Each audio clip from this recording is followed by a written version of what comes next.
All right, guys, welcome back.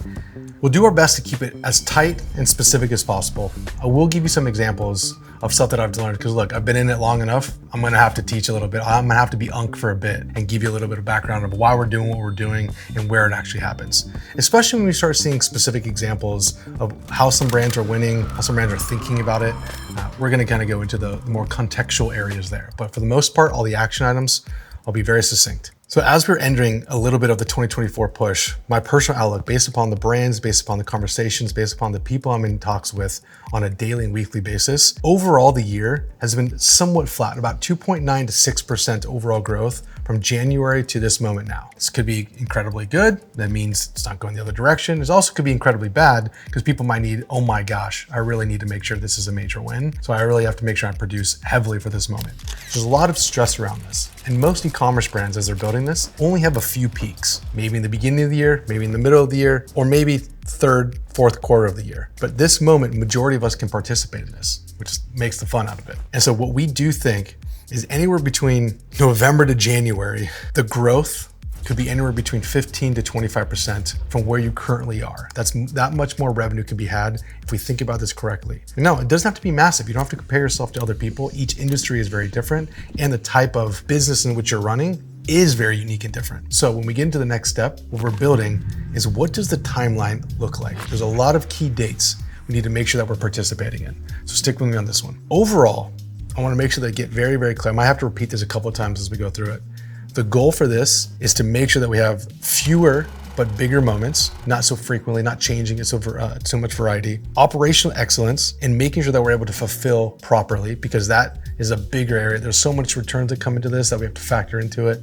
And also make sure we don't piss anybody off. When you do multiple offers across October, November, December, across Amazon, across in-store, consumers are gonna get frustrated, and guess who's gonna hear about that? You are. Whether it's the retail talking to you about it, whether it's the reviews from the consumer, you need to make sure that we're taking care of that consumer. So the measurement is very important, the planning of it is very important, and the day one, there's something magical about the Black Friday, Cyber Monday moment, and only recently has it been starting in October, and then it was in only November, and now we're back to somewhere in between because Amazon goes live so soon. But I think if we stick to the game plan and you think about it correctly, we'll be able to have a great time and make a bunch of money. So we go into overall, these are some key days we're talking about. And so as you know, this series is 50 days of Black Friday, Cyber Monday, 50 days building up to a major moment. I think that's a good enough time to make sure that the team can get things settled. You can start planning, you can understand your margins in your product, and make sure that we don't miss anything. So we're okay, we're on time.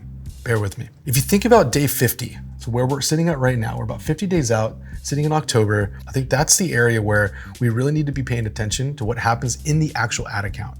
Now I'm speaking specifically towards Meta, Facebook advertising, because a lot of us in the early stage or mid stage, majority of the budget's gonna be commanded here. Now you might be unique, you might be doing better on TikTok, you might be spending a little bit more on Snapchat, but for majority of us, you're gonna raise your hand when I say, where are you spending your budget?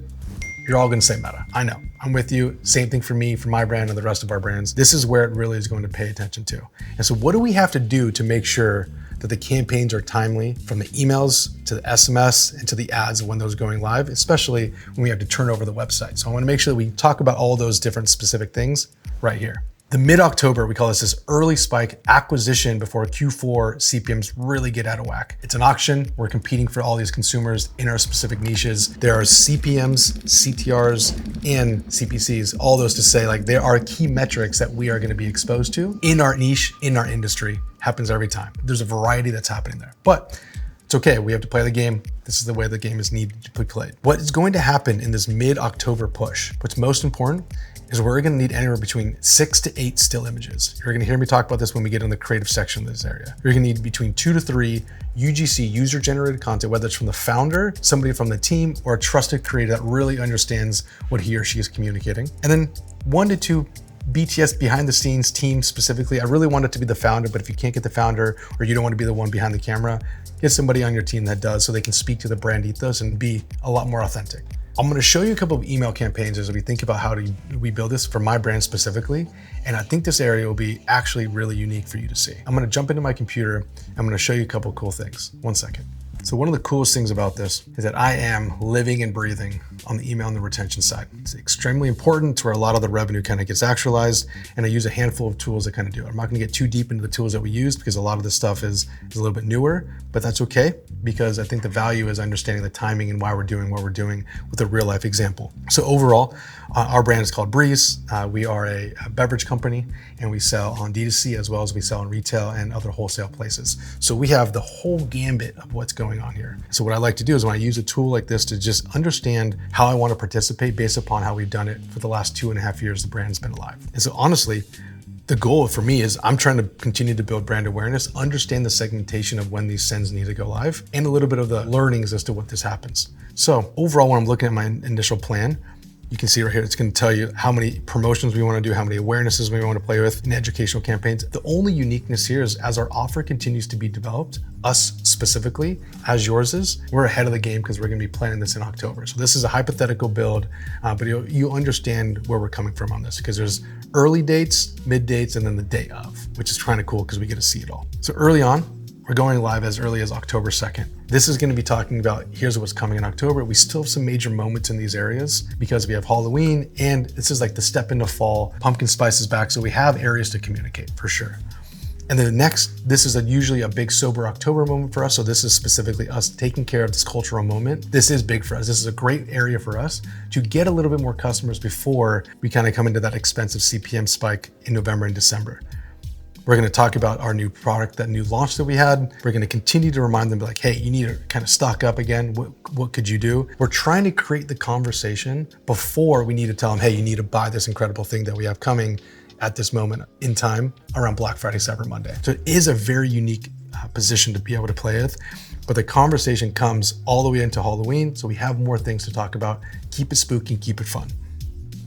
We don't like to run any crazy promotional sales, so you might see a flash sale at a lower price point, but the goal here is not to liquidate the customers. The goal here is to continue to have things to talk about, get them to purchase if they're a little bit on the edge, and overall prep them for what's about to come. So as we get deeper into the October month, this is when we're starting to talk about here's what the sale is going to be, here's what the opportunity is going to be. We're not trying to cannibalize and make people delay in their initial purchase. We need to let them know that something big is coming, because if you think about the pre-Black Friday, that October moment, and you get into like early Black Friday, which is beginning of November, which would go a little bit more specific here with the dates, and then the actual moment itself, the build-up is the reminder to making sure that they're responding, the audience is being built, and that they're actually not kind of liquidating or squeezing the sponge too soon, so to say.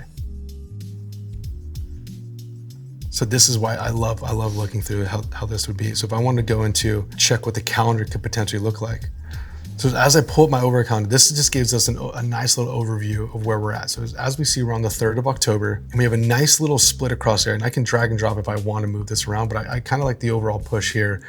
We usually like to send on the weekends because this is when our product is utilized the most. And if for yours, what is the habit? What is the reason and way when you're going to put these types of product in place for them to make a purchase? So we're not trying to go too crazy building up into October. Then we move into a little bit of November. So this is totally blank because what we want to be able to do is think through how early this offer needs to go live. And so for us, when we're thinking through this, we really think this 3rd to the 14th area, this window in time, right before we get into this final big countdown on the 28th for us, this is the time for us to continue to build a conversation and educate them on what this potential offer is going to be. That is such a smooth and incredible area to be in. What we're gonna do towards the end of this, we're gonna give you an example calendar for you to fill it out for yourself, depending on when the product needs to be ready, ads need to be made, and assets need to be launched. We'll make sure we kind of draw it out for you guys. It'll be a nice little takeaway, so you can always apply this and use it every single year upcoming. If I wanna dig back into the type of assets, I told you early on, I really wanna make sure that we have a big investment into the still images. Why do we care about the still images? We have so much more usage out of it. We have collection ads that can be ran. That brings a nice hero image or even a potential hero video, pulls right from the product feed if you have multiple SKUs. You can also run it in the carousel, right? You have a lot of usages across this ad placement overall. And then DPA frameworks. So we are able to put perfect DPAs depending on, again, the SKU count that you have. This build is happening early on in that first mid-October all the way to the October 22nd range. Now, strategically, we're trying to keep this as broad as possibly can. We're not trying to be segmented interests, audiences. We want this to be as large as it is because with the new update from Meta, the Andromeda update, variety being different across your SKUs, being different across your products, and being different across your assets are way more important now than ever before. And I think most people are sleeping on this. So if I think about the overall window of building this up, we really want to make sure that we're having anywhere between 2 to 4 net new ideas launched in the account on a weekly basis, starting from the beginning of October into about October 22nd. This is a testing phase, so the overall budget allocation here can be a little bit higher. You can think about it being towards the 50+%. If that makes you feel uncomfortable to your overall budget, adjust accordingly.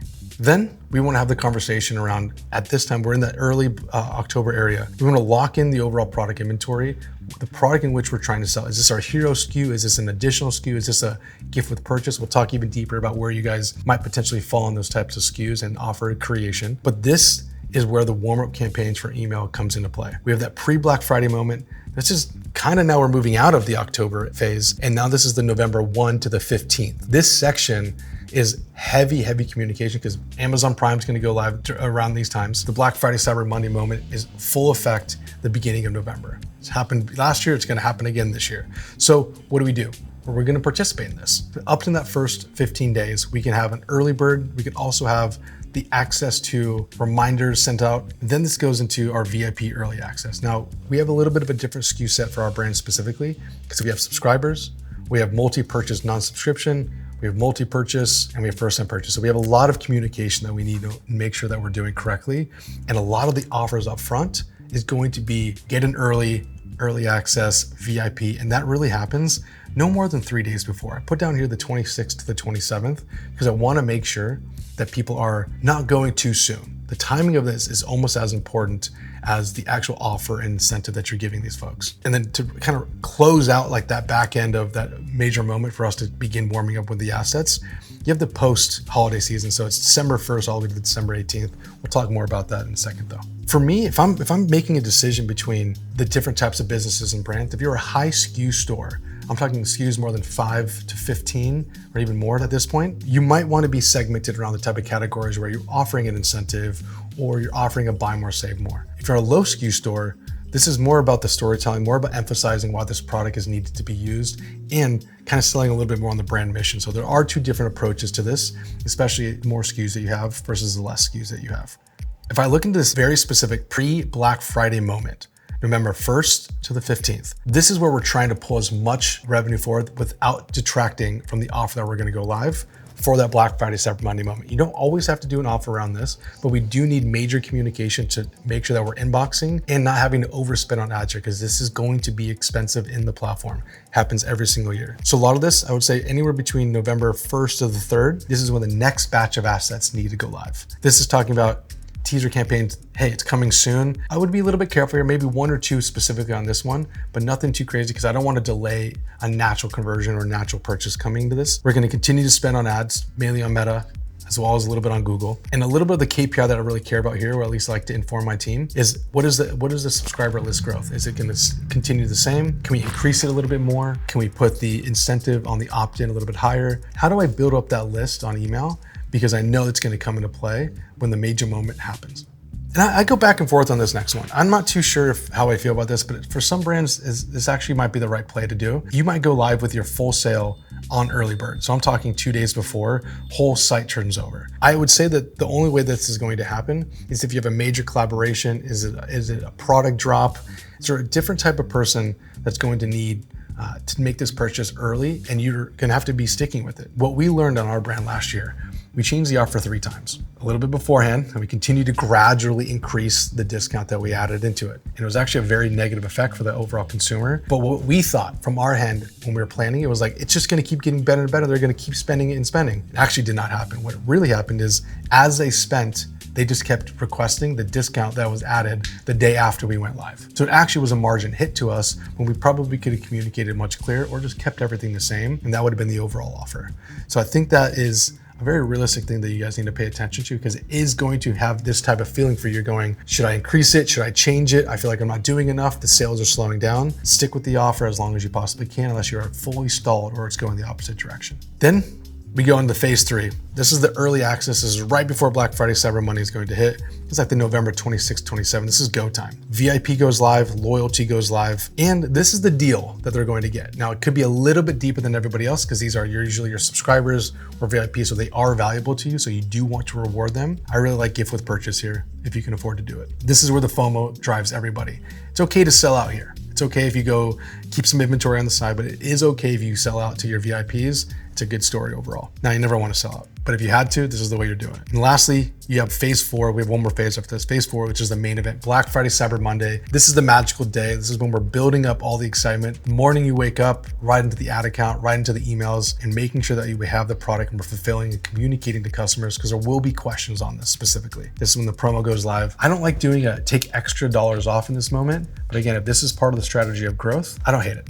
As long as you get live and as long as you're able to pay attention to what the customers are saying, if the action and conversions are still there, keep the initial offer. Don't give up that extra margin if you don't have to. But if you start seeing things slow down, it might be a play that you have to pull. The final home stretch, you have this kind of back up, this phase 5. This is post Black Friday, right before 12 days of Christmas, if you will. This is like the December 2 to December 15th area. They've already bought from you, or they've been buying from you multiple times, whether it was a for me or for you product, a gift. Now we have the opportunity to kind of earn more LTV from them in this first 60 days. That experience should be so dialed in that they're going to want to continue to buy from you, because smooth purchasing at a price point that they cared about and respected, and now they get the product and it's going to be great, because that shipping should happen within 7 to 14 days. So you do have a little bit of time to get another one for the holiday cutoff. And I really love that area. So again, I think the last thing to know, this late window, the December 16th to the 20th. So I would say this is phase 5.B. This is the last chance creative, anything between 3 to 5 still image assets. And we're building, we'll tell you more specifically what that's going to be in the section on creative. But I will tell you, you have to be focused on